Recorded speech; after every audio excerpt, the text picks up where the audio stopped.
অনির্বাণ টিউটোরিয়ালে তোমাদের সবাইকে স্বাগত জানাই। আশা করি তোমরা নিশ্চয়ই খুব ভালো আছো। তো আমার চ্যানেল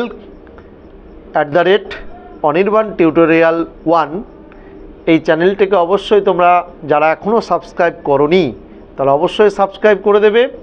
ইউটিউবে সার্চ অপশানে গিয়ে এইভাবে সার্চ করবে @অনির্বাণ টিউটোরিয়াল 1, কোনো স্পেস দেবে না, সার্চ করলেই প্রথমেই আমার চ্যানেলটি চলে আসবে। তোমরা অবশ্যই চ্যানেলটিকে সাবস্ক্রাইব করবে এবং সেই সঙ্গে আমার ছবিটাও তোমরা দেখতে পাবে। কেমন? তো আজকে আমি তোমাদের সামনে পরিমিতির আরও কিছু অঙ্ক নিয়ে উপস্থিত হয়েছি। তো তোমরা দেখো, যেগুলি অবশ্যই মনোযোগ সহকারে দেখবে, যেগুলি মাধ্যমিক পরীক্ষায় আসতে পারে এমন কিছু অঙ্কই আমি তুলে ধরেছি তোমাদের সামনে। তো চলো দেখি, আমরা ছোট কিছু অঙ্ক দেখতে পাচ্ছি, আমরা বোর্ডে লিখে নিয়েছি। পরিমিতি কোষে দেখি 4 আয়ত ঘন অধ্যায়ের ওপরে একটি ঘনকের ধারগুলির সমষ্টি 60 সেমি। ঘনক কী জিনিস? ঘনক যার 6টা তল এবং প্রত্যেকটা তল হয় বর্গাকার, ধার থাকে কটা? 12টা ধার বা প্রান্তিকে। তো বলেছে এখানে ধারগুলির দৈর্ঘ্যের সমষ্টি, ধার যতগুলি ধার থাকবে তাদের যোগফল 60। তাহলে কটা ধার? 12টা ধার। ঘনকের ধার কটা? 12টা ধার। তাহলে 12টা ধারের সমষ্টি মানে যোগফল 60। তাহলে একটা ধারের মাপ কত? সেইটা যদি বের করতে পারি তাহলে আমরা ঘনফল বা আয়তন, এই ঘনফলটাকে আর একটা কী নামে বলা হয়? আয়তন বলা হয়। তো আমরা ঘনকের আয়তনের ফর্মুলা জানি তো, বাহু কিউব, দৈর্ঘ্য গুণ দৈর্ঘ্য গুণ দৈর্ঘ্য। তা আমরা প্রথমত এই দৈর্ঘ্যের সমষ্টি 60 সেমিকে আমরা 12 দিয়ে ভাগ করব, তাহলে একটি ধারের দৈর্ঘ্য পেয়ে যাব। তাহলে আমরা ওইটাই হাত দিই যে ঘনকটির একটি ধারের দৈর্ঘ্য, একটি ধার এর দৈর্ঘ্য 60 ভাগ 12 সমান 5 সেমি। 5 12 60 হয়। তাহলে একটা ধার মানে ঘনকের একটা বাহু। তাহলে তার আয়তন বের করতে গেলে কী করতে হবে? বাহু গুণ বাহু গুণ বাহু। অতএব ঘনকটির ঘনফল, প্রশ্ন বলেছে ঘনফল, তাই আমি ঘনফল লিখলাম বাহু গুণ বাহু গুণ বাহু, মানে ধার গুণ ধার গুণ ধার। এককটা কি লিখতে হয়? ঘন, তার সঙ্গে যে একক থাকে সেইটা, ঘন সেমি। 5কে 5 দিয়ে গুণ করলাম, 5 5 25, তাকে আবার 5 দিয়ে গুণ, 5 25 125, কারণ 4 25 100 আর 5 25 125। কেমন? পরবর্তী অঙ্ক, যদি একটি ঘনকের 6টি পৃষ্ঠতল, কটা তল আছে? 6টা পৃষ্ঠতলের যোগফল দেওয়া আছে 216। তাহলে একটা পৃষ্ঠতলের ক্ষেত্রফল তাহলে আমি জানি না, তাহলে 6টার যোগফল যদি এত হয় 6 দিয়ে ভাগ করলে একটি তলের ক্ষেত্রফল পাবো। তাহলে আমরা তাই লিখব ঘনকটির একটি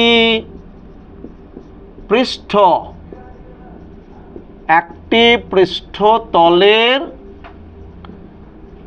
ক্ষেত্রফল 6 দিয়ে আমরা ভাগ করে দিচ্ছি, যেহেতু 6টা পৃষ্ঠতলের যোগফল দেওয়া ছিল এবং ক্ষেত্রফল করার জন্য এটা বর্গে আসছি। 3 6 18, 3 36, 6 6 36 বর্গ সেমি। তাহলে ঘনকের পৃষ্ঠতলের ক্ষেত্রফল কত? না, 36 বর্গ সেমি হলো ঘনকের একটি পৃষ্ঠতলের ক্ষেত্রফল, একটা পিঠের তল। তাহলে আমার একটি তলের ক্ষেত্রফল মানে বাহু গুণ বাহু আছে এর মধ্যে। আয়তন বের করতে গেলে একটি বাহুর দৈর্ঘ্য বের করতে হবে। তাহলে আমাকে কি করতে হবে?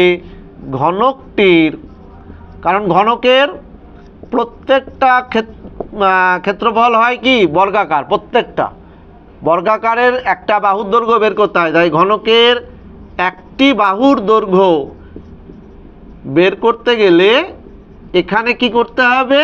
এখানে ওই ক্ষেত্রফলটাকে বর্গমূল করতে হবে। কেন বর্গমূল করতে হয়? কারণ বর্গাকার আর বর্গক্ষেত্রের ক্ষেত্রফল থেকে বাহুর দৈর্ঘ্য বের করতে গেলে বর্গমূল করতে হয়। তাহলে 36 সেমির বর্গমূল কত না 6 সেমি, তাহলে একটা বাহুর দৈর্ঘ্য হলো 6 সেমি। আমার কাছে উত্তর কি চেয়েছে, ঘনকটির আয়তন। আয়তনের ফর্মুলা আবারও বলছি, বাহু গুণ বাহু গুণ বাহু।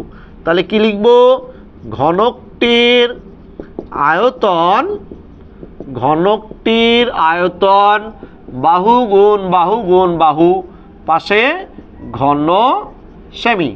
6কে 6 দিয়ে গুণ করলে 36, 36কে 6 দিয়ে গুণ করলে হয় 216। যদি তোমরা মুখে মুখে না পারো, রাপে রাপে এবং গুণ করে নেবে। 6 6 36 3 3 6 18 3 21, 216 ঘন সেমি। আয়তনের একক হচ্ছে ঘন। তাহলে আমরা পরবর্তী অঙ্কে যাচ্ছি। একটি ঘনকের একটি তলের ক্ষেত্রফল 64, একটাই তল, বর্গাকার তল, কিন্তু ঘনকের প্রত্যেকটা তল হয় বর্গাকার। ঘনকের আয়তন বের করতে হবে। তাহলে এক্ষেত্রেও ওই বর্গাকারের ক্ষেত্রফলকে বাহুর দৈর্ঘ্য বের করতে গেলে আমাকে বর্গমূল করতে হবে। কি করতে হবে, বর্গমূল। তাহলে কি লিখব, যেহেতু ঘনকের এক একটা তল কি হয়, বর্গাকার, কি হয়, বর্গাকার। তাহলে ঘনকটির একটি তলের না লিখে একটি বাহুর দৈর্ঘ্য লিখব। একটি বাহুর দৈর্ঘ্য, একটা তলের ক্ষেত্রফলকে আমরা কি করলাম, বর্গমূল। কি করলাম, বর্গমূল। কেন করলাম না, ঘনকের প্রতিটা তল হয় বর্গাকার, আর বর্গাকারের ক্ষেত্রফল থেকে বাহুর দৈর্ঘ্য বের করতে গেলে আমাকে বর্গমূল করতে হয়। তাহলে 64 বর্গমূল কত না 8 মিটার, 28 64। তাহলে ঘনকের একটি বাহুর দৈর্ঘ্য পেয়ে গেলাম। আমাকে কি বের করতে হবে, ঘনকটির আয়তন বের করতে হবে। তাহলে আয়তন বের করার জন্য তোমরা কি করবে বলো তো, না বাহুকে বাহু দিয়ে 3 বার গুণ করলে আমরা আয়তন পেয়ে যাই। অতএব ঘনকটির আয়তন বাহু গুণ বাহু গুণ বাহু ঘন মিটার। মিটার আছে অঙ্কটায়, তাই আমি মিটারে লিখলাম। আয়তনের জন্য ঘন লিখেছি। 8কে 8 দিয়ে গুণ করলে হয় 28 64, তাকে আবার তুমি 8 দিয়ে গুণ করো, 3 বার গুণ, 4 8 32, 2 হাতে 3, 6 8 48, 7 3 51। তাহলে কত হলো, 512 ঘন মিটার। আমরা ঘনকের আয়তন নির্ণয় করে ফেললাম। আমরা 3টে অঙ্ক কিন্তু ঘনকের ওপরে এখানে নির্ণয় করলাম। একটা ছিল ধারের সমষ্টি, যেহেতু ধার থাকে 12টা, তাই 12 দিয়ে ভাগ করে আমরা বাহু পেলাম, এবং তারপরে আমরা তার ঘনফল নির্ণয় করলাম বাহু গুণ বাহু গুণ বাহু দিয়ে। আবার এক্ষেত্রে কি ছিল, 6টা পৃষ্ঠতলের যোগফল ছিল, তাই 6 দিয়ে ভাগ করে আমরা একটা তলের ক্ষেত্রফল পেলাম। একটা তলের ক্ষেত্রফল থেকে আমরা বাহু বের করার জন্য বর্গমূল করলাম। বর্গমূল করার পরে যে মাপটা পেলাম সেটার আয়তন বের করার জন্য সেই বাহু গুণ বাহু গুণ বাহু দিয়ে আমরা আয়তন নির্ণয় করলাম। আবার এখানে ঘনকের একটি তলের ক্ষেত্রফল ছিল, সেখান থেকে একটি বাহুর দৈর্ঘ্য বের করার জন্য আমরা বর্গমূল করলাম। বর্গমূল করার পরে আবার আয়তন বের করার জন্য বাহু গুণ বাহু গুণ বাহু বের করলাম। এইভাবে তোমরা যে কোনো ধরনের অঙ্কগুলি কিন্তু করতে পারো। শুধুমাত্র আমার সূত্রগুলো এবং অঙ্কগুলো ভালোভাবে নজর দিয়ে দেখবে, কোনো রকমভাবে স্কিপ কিন্তু তোমরা করবে না। এই ছাড়াও আমি আরও কিছু অঙ্ক নিয়ে তোমাদের সামনে উপস্থিত হচ্ছি। পরবর্তী অঙ্ক, একটি ঘনকের প্রতিটি বাহুকে 50% কমানো হলো, মানে আগে যে বাহু ছিল সেই বাহু থেকে আরও অর্ধেক কমিয়ে দিলাম। তাহলে মূল ঘনক মানে কমানোর আগে যে ঘনক, সেই ঘনকটাকে বলছে মূল ঘনক। মূল ঘনক ও পরিবর্তিত ঘনক, পরিবর্তন করা ঘনক মানে যেটা কমানো হয়েছে তারপরে যে ঘনকটা তৈরি হয়েছে সেই ঘনকটা, তাদের ঘনফলের অর্থাৎ আয়তনগত অনুপাত কি হবে সেটা আমাকে বের করতে হবে। তাহলে আমি প্রথমত মূল ঘনক যেটা প্রথমে ছিল সেই ঘনকের একটা বাহুর দৈর্ঘ্য আমি ধরে নিই। কেমন, তাহলে কি লিখি, ধরি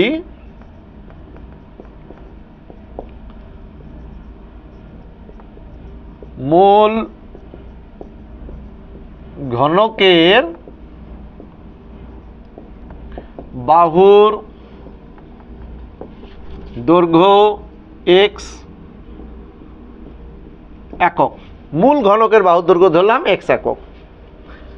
অতএব মূল ঘনকের আয়তন বা ঘনফল, আয়তন কত না বাহু গুণ বাহু গুণ বাহু ঘন একক, অর্থাৎ এক্সএস কিউব। অর্থাৎ কি হলো এক্সএস কিউব, এক্সএস কিউব ঘন একক। মূল ঘনকের আয়তন বেরিয়ে গেল। এবার ওই ঘনকটার যে বাহুর দৈর্ঘ্য ছিল তার মধ্যে আমি 50% মানে অর্ধেক কমিয়ে দিলাম। তাহলে পরিবর্তিত ঘনকের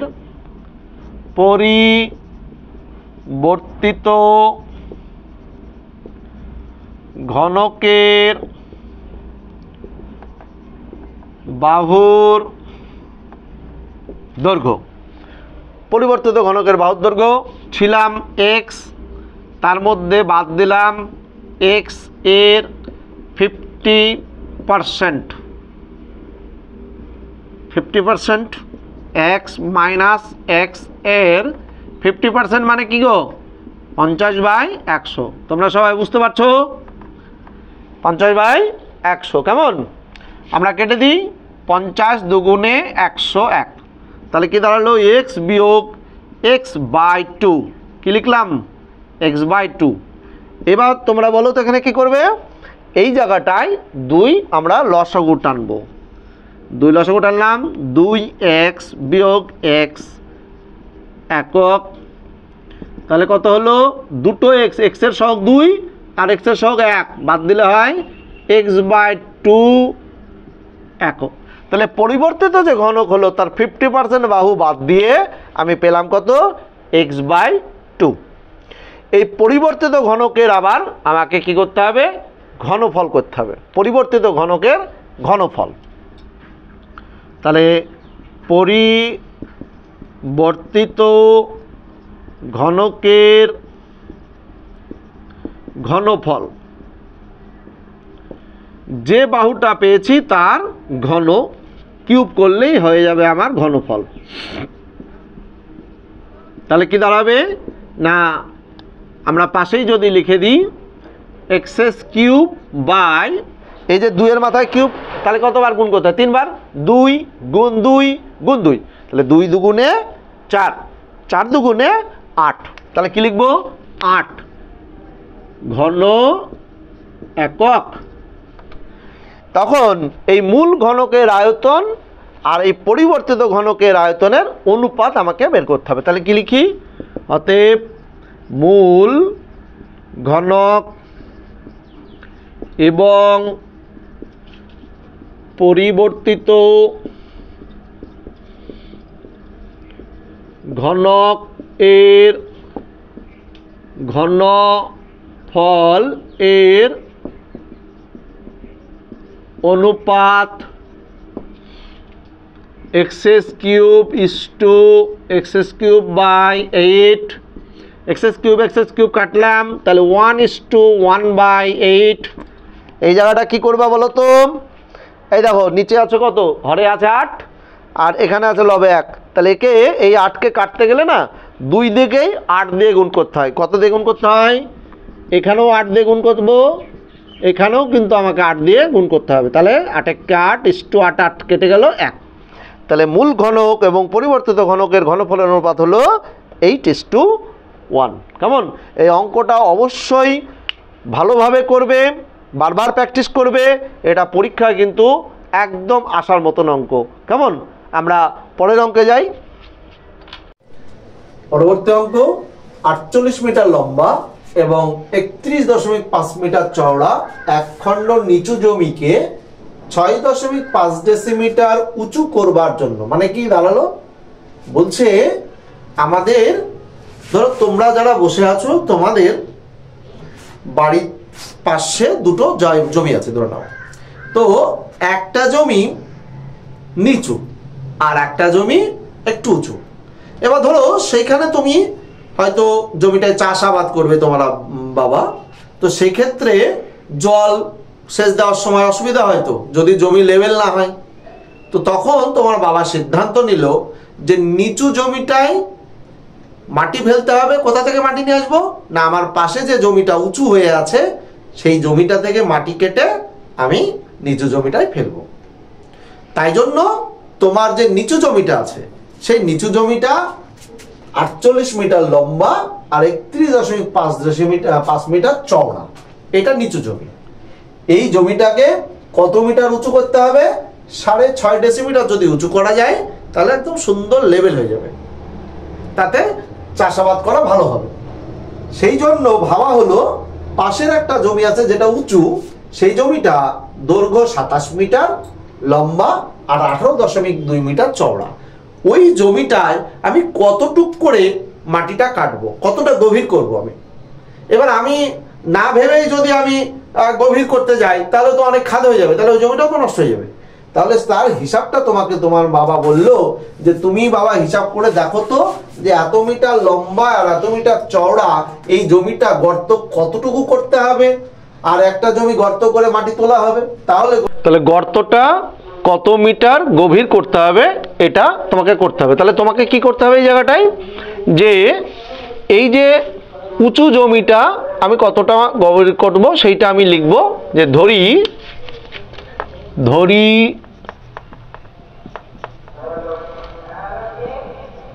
উঁচু জমিটি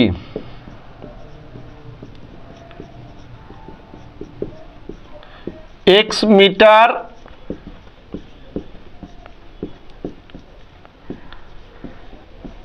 গভীর করতে হবে। কি ধরলাম? ধরি উঁচু জমিটি x মিটার গভীর করতে হবে। তাহলে উঁচু জমিটার ক্ষেত্রফল আয়তন কি? দৈর্ঘ্য গুণ প্রস্থ গুণ গভীরতা। আর নিচু জমিটা সব এককগুলি আছে কিসে? মিটার মিটার মিটার মিটার, কিন্তু একটি একক আছে দেখো ডেসিমিটারে। তাহলে এই এককটা আমাকে মিটারে প্রকাশ করে নিতে হবে, কারণ সমস্ত অঙ্কগুলি একই এককে যদি প্রকাশ না করা হয় তাহলে কিন্তু অঙ্কটা হবে না। তাহলে সর্বপ্রথম কাজটা আমাকে এখানে কি করতে হবে, যে নিচু জমিটার যে গভীরতা সেটাকে আমাকে প্রকাশ করে নিতে হবে কিসে? না, মিটারে। তাহলে নিচু জমিটির গভীরতা 6.5 ডেসিমিটার। ডেসিমিটার এককটাকে আমরা যদি মিটারে প্রকাশ করি তাহলে কি করতে হয়? ডেসিমিটার থেকে মিটারে যেতে গেলে 10 দিয়ে ভাগ করতে হবে। তাহলে 10 দিয়ে যদি আমরা ভাগ করি তাহলে কি দাঁড়ায়? আরও দশমিকটা বাম দিকে এক ঘর সরে যাবে। তাহলে আমরা লিখব 0.65 মিটার। নিচু জমিটার আয়তন, নিচু জমিটার মাটির আয়তন আর উঁচু জমিটার মাটির আয়তন কিন্তু দুজনেই সমান সমান হবে। আমরা অঙ্কটা সহজেই করে ফেলবো। কিভাবে লিখব? উঁচু জমিটার আয়তন চওড়া 27 মিটার, 18.2 মিটার চওড়া আর x মিটার আমার গভীরতা, সমান সমান দিয়ে আমরা এখানে করব কত? 48 গুণ 31.5 গুণ 0.65, কারণ এইটারও আয়তন ওইটারও কিন্তু আয়তন।